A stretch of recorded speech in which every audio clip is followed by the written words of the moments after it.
Right now, more than 40 states across the U.S. are offering early voting. So, why are you voting?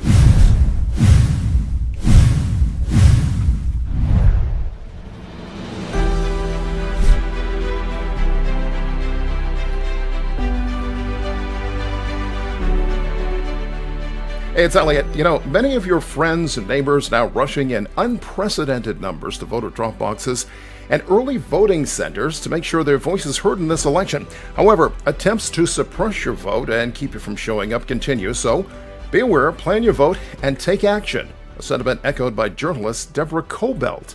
An award-winning reporter and anchor, Kobylt is well known for her work with news outlets such as CNN, Fox 11, KCAL News in Los Angeles.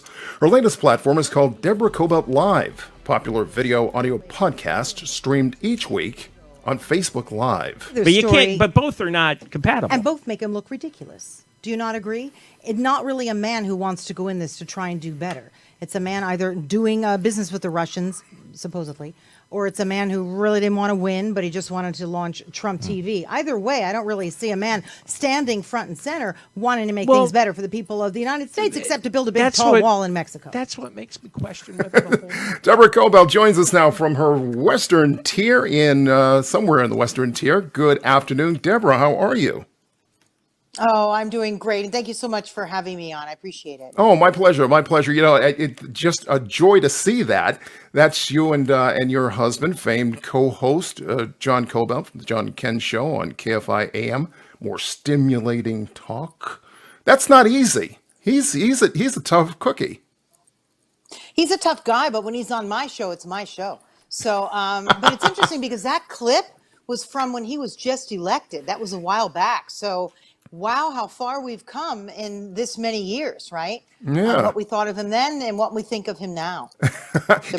Is that just an extension of what you guys may wind up doing at home? Because you're opinionated, he's opinionated. I can't imagine what you two in front of the TV must be like.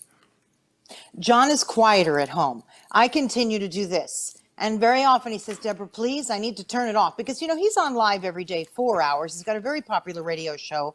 That's Adam Carolla. Yeah. We went to a function with him not too long ago. So, yeah, for him, he needs to just shut it down. And for me, when he comes home, I just need to keep talking about it. So, and we don't always agree, but we agree to disagree. That's the way it happens in our house, too. That's the only way to do it. Yeah. Way to keep peace. So, enough about John. All right, enough about him already. How about you? Let's talk about your show.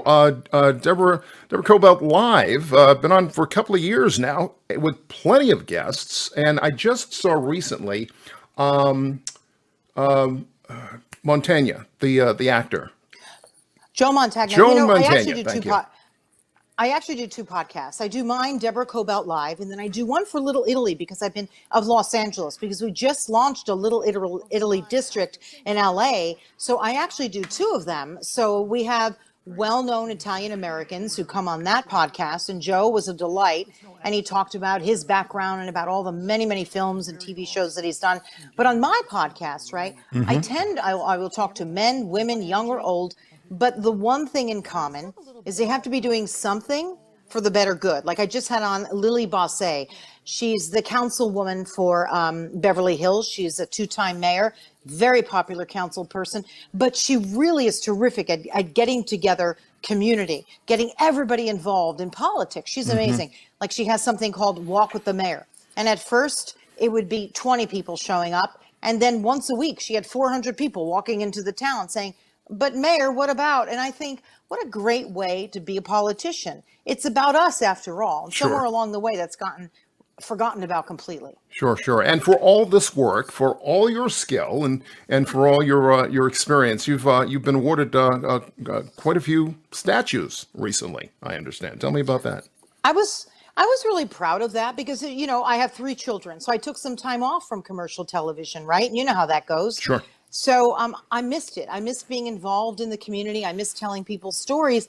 And I did have an opportunity to go back and to actually work in commercial TV. And I thought, yeah, but I really want to do that and stand outside doing a live shot about something I may or may not necessarily have covered if it were my station. So I thought, let me try and launch something on my own. So there's never a loss of stories, right? Whether it's local, statewide, nationally, or even internationally, because I've had people on from other countries. Sure. And I thought, let me try it myself. And it's been successful. And I was very thrilled. I was up for Journalist of the Year in 3 different categories, which is really a big deal among my peers It's a here huge in deal. Los Angeles. Huge deal. Yeah, and I got second place for that. And, your peers are voting on that. It's kind of like the People's Choice Awards of journalism. So, I didn't have a big platform behind me. I didn't have CNN or Fox. It was just little old me.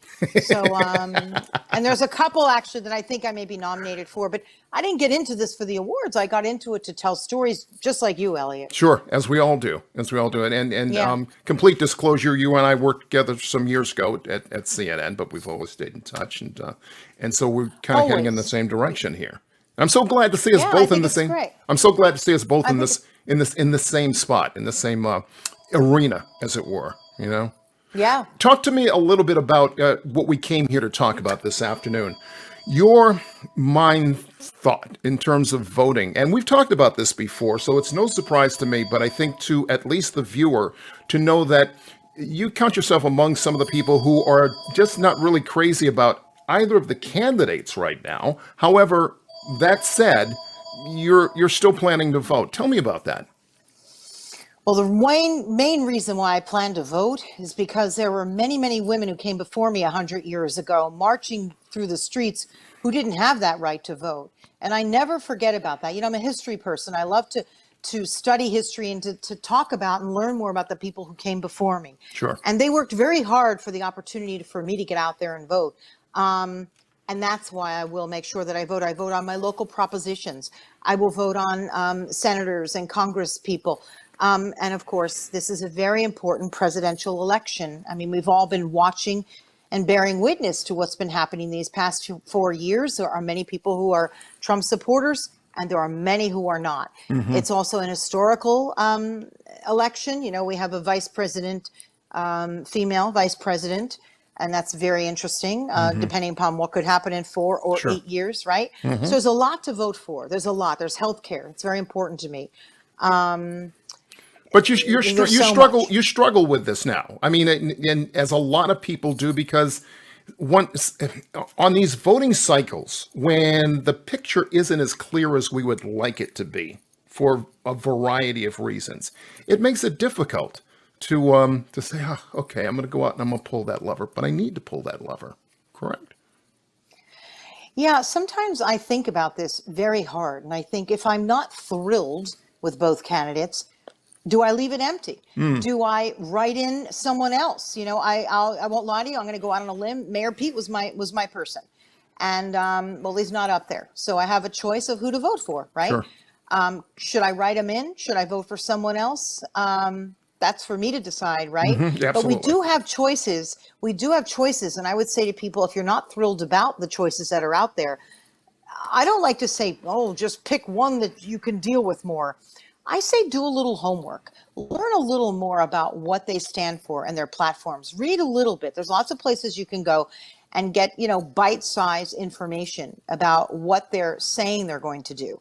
Are you pleased with the way things have been handled these past 4 years? And if so, what are you pleased about? Mm-hmm. If not, what do you want to have happen? So there's a lot that I think people need to research just a little.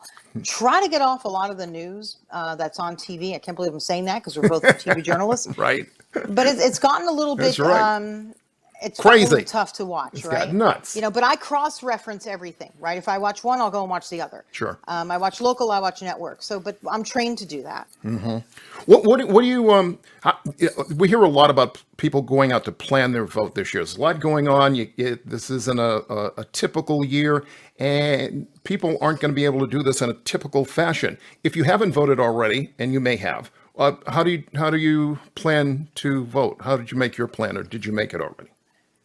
Well, all 5 of us are mailing our ballots in. And, 5 and 2, you and John and 3 children, 3 boys.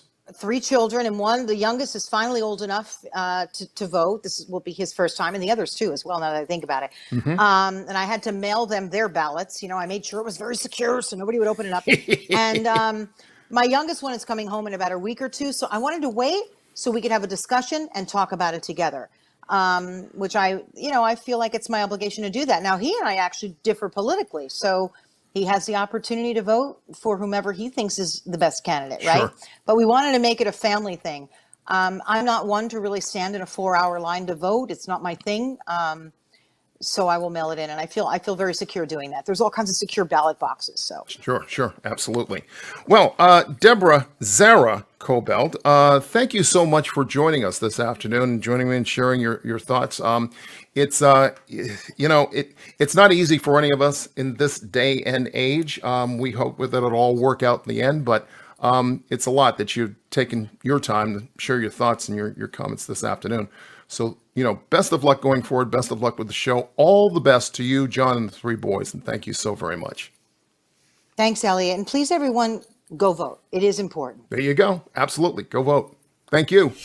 Remember, November 3rd is not your first chance to vote. It is your last chance to vote. That's why we're leaving some links in the comments below to help you vote conveniently and safely. Remember to like us on Facebook, subscribe to our YouTube channel, then go get in line and vote in person. Vote by mail if you have to. Vote early if you can. But remember, go vote.